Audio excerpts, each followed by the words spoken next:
Assalamualaikum warahmatullahi wabarakatuh. Perkenalkan, nama saya Rika Putri dengan NPM 23.193 dan saya akan menjelaskan tentang perselingkuhan. Seorang laki-laki warga negara Korea Selatan yang memiliki istri sah yang bernama Ami, warga negara Korea Selatan serta dikaruniai 4 anak selama menjalani pernikahannya.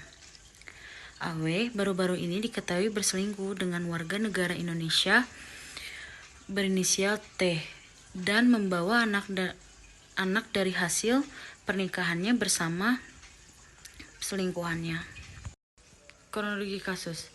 Selingkuh saat lahir, Ami BMJ, seorang warga negara Korea Selatan, mengalami perselingkuhan saat dalam masa melahirkan anaknya. Perselingkuhan tersebut melibatkan seorang dengan inisial T. 2.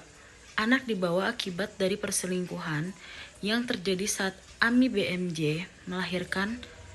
Anak yang dilahirkan oleh Ami BMJ dibawa kabur oleh T yang orang yang terlibat dalam perselingkuhan tersebut. 3. Perhatian publik. Kasus ini menjadi viral dan menarik perhatian publik karena melibatkan isu sensitif terkait keamanan dan perlindungan hak-hak perempuan serta anak-anaknya. 1. Identitas kasus. Kasus melibatkan Ami BMJ, seorang warga negara Korea Selatan yang menjadi korban perselingkuhan saat dalam masa melahirkan.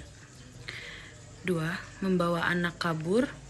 Akibat perselingkuhan tersebut, anak yang dilahirkan oleh Ami BMJ dibawa kabur oleh T, orang yang terlibat dalam perselingkuhan. Membawa kabur. 3. Selingkuh saat melahirkan.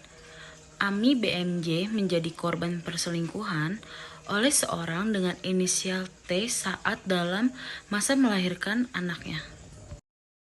Selanjutnya, kolerasi dengan pasal 1 RUU KUHP nasional, perbuatan AW yang diduga melakukan perselingkuhan dengan T mungkin tidak diatur secara eksplisit, namun dapat berpotensi melanggar undang-undang terkait pernikahan, perceraian, atau perlindungan keluarga.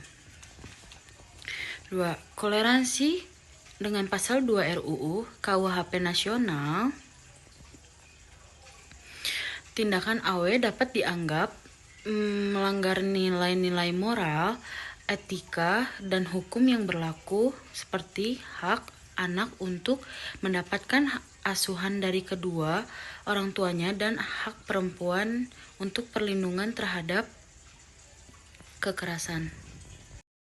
Selanjutnya, kolerasi dengan pasal 3 RUU KUHP nasional jika terjadi perubahan peraturan perundang-undang setelah tindakan yang dilakukan oleh AW, maka untuk menghukum AW berlaku peraturan baru.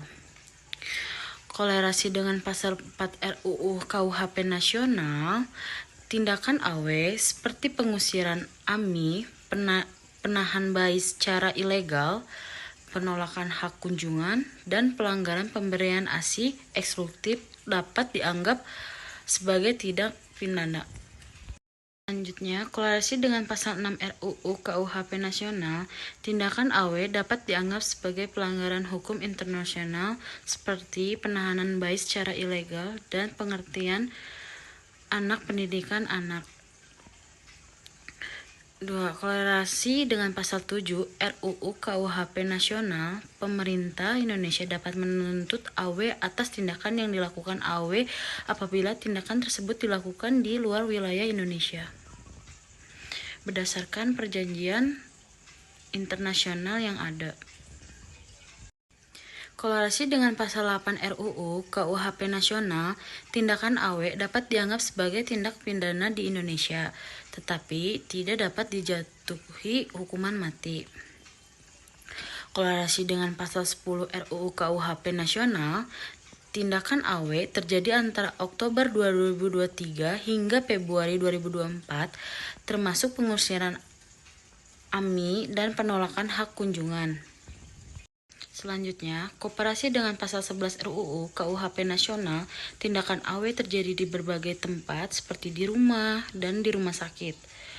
Kolerasi dengan pasal 12 RUU KUHP Nasional, tindakan AW dapat diklarifikasikan sebagai tindak pidana termasuk pengusiran, AMI, penahanan bayi, pelarangan hubungan keluarga, penculikan anak, dan penghalang pemberian ASI. Selanjutnya, korelasi antara tindakan yang dilakukan AW dengan jenis tindak pidana menurut buku 2 RUU KUHP 1.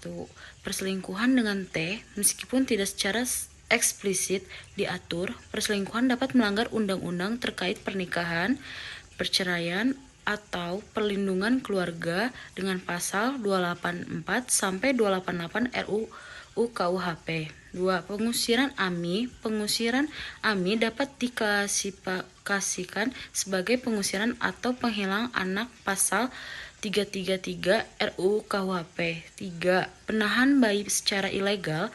Penahan bayi tanpa izin dapat termasuk dalam penghilang anak pasal 33 RUU KUHP.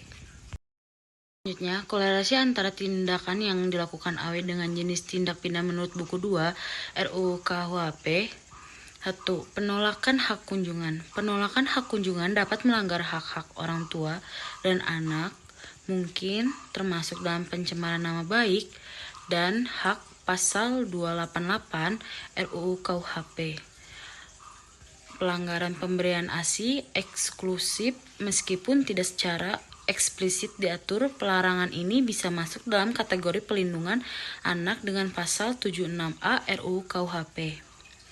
Pengembalian bayi secara paksa. Pengembalian bayi tanpa izin dapat dianggap sebagai penculikan anak dengan pasal 328 RUU KUHP. Selanjutnya, perspektif hukum. Dari sudut pandang RUU KUHP, tindakan perselingkuhan yang dilakukan T dapat dianggap sebagai pelanggaran terhadap kesusilaan dan moralitas yang diatur dalam pasal-pasal terkait kejahatan seksual atau kejahatan terhadap keluarga dan anak-anak. Perlindungan hak-hak perempuan dan anak. Kasus ini menyoroti pentingnya perlindungan hak-hak perempuan dan anak dalam hukum keluarga. RUU KUHP harus memberikan perlindungan yang memadai terhadap korban seperti AMI BMJ, termasuk hak atas keamanan, hak asuh anak, dan perlindungan terhadap kekerasan dalam rumah tangga. Keadilan dalam proses hukum. Mahasiswa harus mempertimbangkan bagaimana proses hukum dalam kasus ini dapat menegakkan keadilan, memberikan keadilan kepada korban, dan menindak pelaku secara adil sesuai dengan hukum yang berlaku. Selanjutnya, perkembangan RUU KUHP. Dalam mengkaji kasus seperti ini, mahasiswa juga harus memperhatikan perkembangan RUU KUHP yang sedang dibahas atau direvisi, terutama terkait dengan aspek-aspek yang relevan dengan pelindungan hak-hak perempuan dan anak.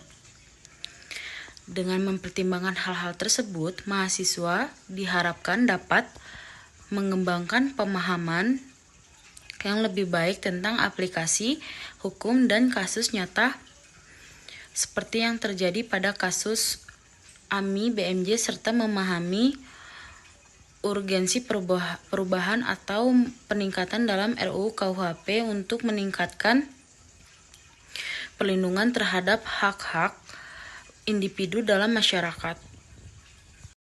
Sekian hasil analisis yang bisa saya sampaikan. Terima kasih. Assalamualaikum warahmatullahi wabarakatuh.